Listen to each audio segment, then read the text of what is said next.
В галерее современного искусства Арискин студия открылась выставка «Москва глазами французских художников». На ней будут представлены работы известной французской фотохудожницы Мари де ла Виль-Боже. Сегодня Мари у нас в гостях, а также вместе с ней к нам пришли организатор выставки Альбертина Арискина и Зоя Ариньон. Доброе утро. Здравствуйте. Ну что ж, Мари, будем задавать вопросы вам. Вы выросли, в общем, в достаточно артистической семье художественной. Получается, не было у вас выбора какого-либо, кем стать? Было предопределено ваше будущее? Si, j'ai toujours eu le choix et j'ai fait beaucoup d'autres choses avant que la Russie me donne cette chance de me mettre dans ce milieu artistique. J'ai travaillé pendant une dizaine d'années dans le secteur humanitaire, un peu partout dans le monde. J'ai travaillé au Cambodge, j'ai travaillé au Soudan en Afrique et puis j'ai travaillé dans le sud de la Russie. Ну, вы знаете, в жизни есть всегда выбор. И у меня был такой выбор, то есть и искусством, и именно фотографией я занялась именно в России, благодаря России. Вот. А до этого времени я очень много работала в гуманитарных организациях. Мы с мужем работали в Судане, в Камбодже и также на юге России. До того, как я начала заниматься рисунками, фотографией. Мне кажется, у всех возникает самый главный вопрос. Почему вы приняли такое решение переехать в Россию из Парижа? C'est l'aide humanitaire en fait qui nous a amenés ici en Russie. On a eu le choix lorsqu'on est parti du Soudan, où on travaillait à l'époque pour Médecins sans frontières, d'aller dans différents pays du monde, en Afghanistan, au Niger, en Centrafrique. Et on nous a proposé la Russie et on nous a proposé de travailler dans le Caucase du Nord. Et c'était ça nous a passionnés immédiatement. On connaissait on avait suivi évidemment la crise du Caucase du Nord et on s'est dit que vivre avec notre famille à Moscou et travailler dans le Caucase, c'était pour nous une solution idéale. То есть, нет, действительно, то есть вот переезд в Москву, это был связан именно с нашей гуманитарной деятельностью, потому что до этого мы работали в гуманитарной организации, это «Врачи без границ», «Médecins sans frontières». И то есть мы с мужем работали в Судане, и потом мы получили несколько предложений, то есть или работать в Афганистане, или в Нигерии, или на Северном Кавказе. И, в общем-то, вот мы так приняли решение, что вот работать на Северном Кавказе, когда начались все эти конфликты, и жить в Москве, это была одна из возможностей. Вот таким образом мы приехали в Москву. То есть в Москву мы приехали в рамках гуманитарной организации «Врачи без границ». Я бы уже перешел, в общем, к выставке, да, к самой. Давайте поподробнее расскажем о ней. Я так понимаю, что Альбертина принимает эту выставку у себя в студии. С чем приехали, как сотрудничаете? Кто отвечает? Ну, я думаю, что сначала Мари, а потом вы, да, хорошо?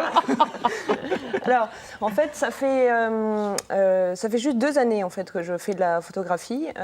Moscou pour moi est une très grande source d'inspiration, ainsi que la Russie. Et j'ai fait déjà un certain nombre d'expositions de mon travail à Moscou, à peu près, depuis 2 ans, à peu près une dizaine, disons, dont la dernière était au Musée d'Art moderne de Moscou sur la rue Petrovka.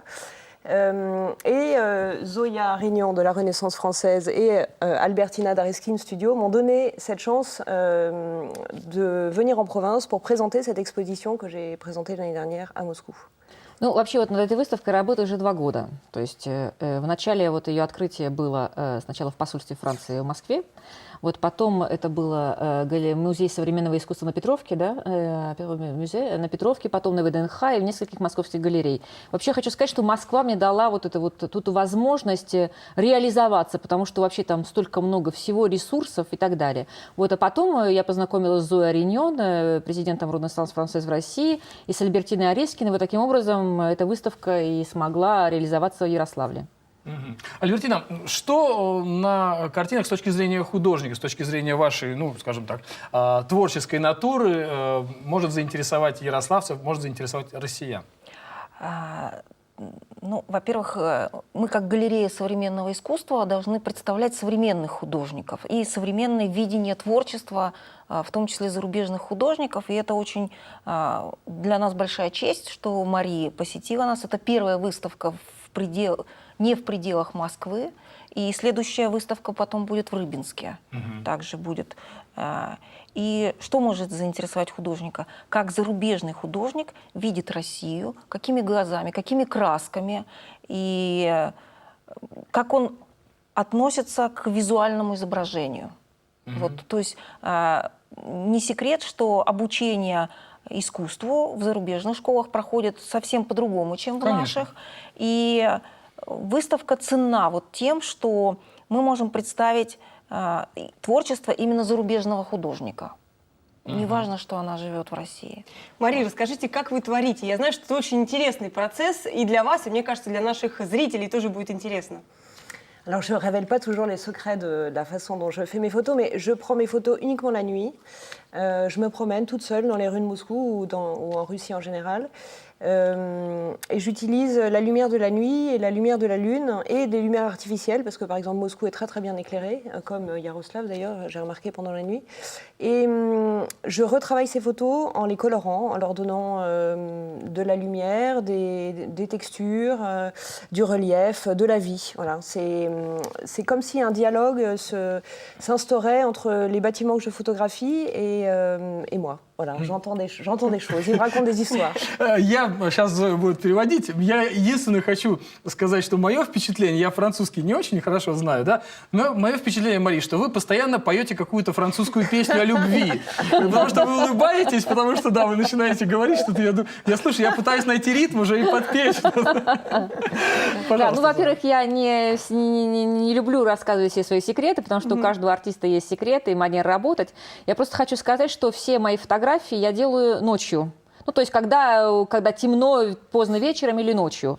То есть, или под свет луны, или под искусственной подсветкой, потому что Москва очень хорошо освещена, как и Ярославль. Вчера, прогуливаясь, я заметила, что Ярославль тоже великолепно освещен.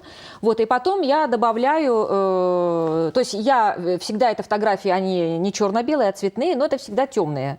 Вот, а потом я там разная техника, добавляю краски, и именно потом работает мое воображение, и так вот получаются такие вот жизнерадостные работы. Расскажите о вкладе вашего дедушки вот в эту выставку, в ваши работы и в ваше творчество.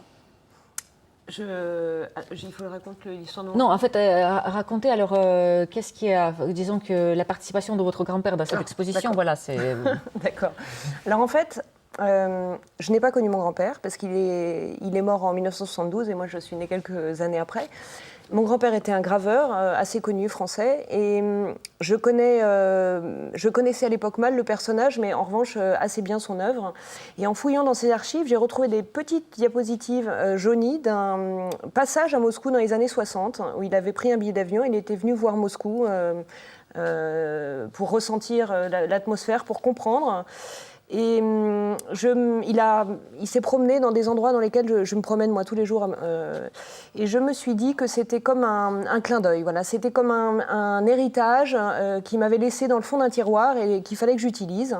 En particulier, ce qui m'a le plus marqué, et ce qui a déclenché en fait cette exposition, c'est cette photo de la piscine Moskva, qui est une piscine dont ma mère me racontait des histoires quand j'étais enfant. Et voilà, je me suis dit que s'il avait vu cette piscine et que c'était comme un signe. Voilà, il fallait que je fasse quelque chose, il fallait que je fasse un projet avec lui. Et donc j'ai créé cette exposition qui est comme un projet virtuel entre lui et moi après son passage à Moscou. Il a pris des photos, moi je travaille aussi en photo à Moscou. On a des travaux qui sont complètement différents. Lui crée des gravures en noir et blanc, moi je crée des très grands formats en couleur. Et je voulais lui montrer mon travail et faire un projet avec lui. Ну, во-первых, мой дед Жан де Виль, он был известным французским гравером, но, к сожалению, он умер еще до моего рождения, в 1972 году.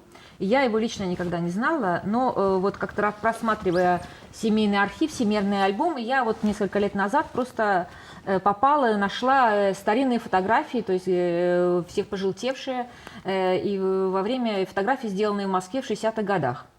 И вот для меня это был как будто бы толчок, что вот может быть, то есть я сейчас живу в Москве, вот мой дед был в 60-х годах, и потом на этих фотографиях вот те памятники, которые он видел, которые сейчас еще сохранились, и те, которые уже не сохранились, вот, допустим, это фотография бассейна, где сейчас находится храм Христа Спасителя, вот почему бы и нет сделать вот именно совместную выставку. Он занимался фотографиями, я тоже фотограф. И вот именно вот эта находка этих фотографий как раз меня толкнула для того, чтобы вот создать как бы совместную виртуальную выставку. Ну, потому что он же не жив, я его никогда не знала. знала. Как будто бы мы с ним вместе вот что-то вместе сотворили. Поразительные гости у нас сегодня, правда. Огромное вам спасибо, что пришли. Я надеюсь, что у вас будет просто, полным-полно народу на выставке, потому что, правда, нам было очень приятно познакомиться с вами. Желаем вам удачи и надеемся, что и дальше и Франция, и Россия, и самое главное художники, те, кто у нас на переднем крае как бы искусства, они всегда будут дружить. Спасибо вам Merci большое. beaucoup. Спасибо вам. Спасибо. А у нас в гостях была замечательная художница Мари де ла Виль-Боже.